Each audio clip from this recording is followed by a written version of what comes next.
Hello friends, now here is my video from the book of business studies।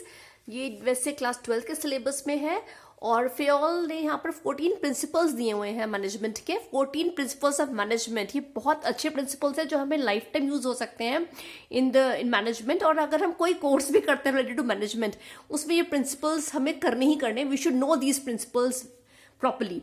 Now the very first one मैं discuss करूंगी जिसका नाम है division of work. अब what is this principle division of work? इसमें Fayol says work should be, according to this principle, the whole work must be divided into smaller tasks or units, and instead of assigning the whole work to one person, one task or unit of work should be assigned। मतलब किसी एक person को हम एक work देंगे जिसमें वो skilled है, जिसमें उसका इंटरेस्ट है, जिसमें वो अच्छे से परफॉर्म कर सकता है, जिसमें जिसका इंटरेस्ट हो ऑन दैट बेसिस। ठीक है, तो जैसे कि आपने बैंक में देखा भी होगा कि there is one person sitting at the cash counter, उसका काम सिर्फ कैश देने का है। One is doing the entry work, another one कोई लोन का डिस्कशन के लिए अलग पर्सन बैठा हुआ है। देयर इज मतलब everybody is given separate work depending on his abilities, interest and skills. ठीक है, अगर हम इस प्रिंसिपल को फॉलो करते हैं तो इसके पॉजिटिव इफेक्ट्स क्या है? स्पेशलाइजेशन, जब कोई पर्सन बार बार वही काम कर रहा है तो वो स्पेशलाइज हो जाएगा उसमें। Next one is improve efficiency, उसे वो बहुत एफिशिएंटली कर लेगा, जल्दी जल्दी करेगा, इजीली कर पाएगा, it will be a routine for him.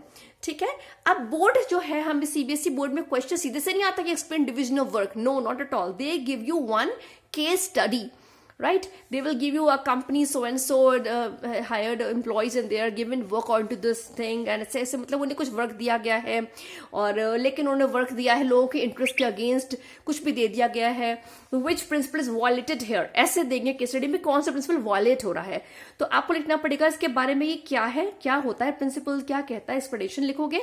और वायलेशन से क्या होता है, भाई मैंने बताया कि पॉजिटिव फैक्टर स्पेशलाइजेशन। तो अगर ये प्रिंसिपल नहीं आप ऑब्जर्व करेंगे तो क्या होगा? Lack of efficiency, no specialisation. भाई एफिशिएंट नहीं हो पाएगा पर्सन जो भी वर्क कर रहा है, स्पेशलाइजेशन नहीं अचीव कर पाएगा जब वो उसको बार बार नहीं करेगा, कभी कुछ काम करे कभी कुछ करेगा, तो किसी में भी वो एक्सपर्ट नहीं हो पाएगा। And chances of duplication of work भी है जो कि पॉसिबल है।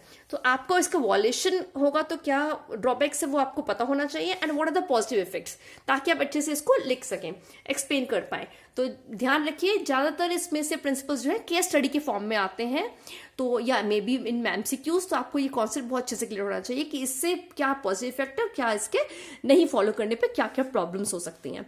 That's all in my video. I will come up with more videos from the principles of management. Thanks for watching.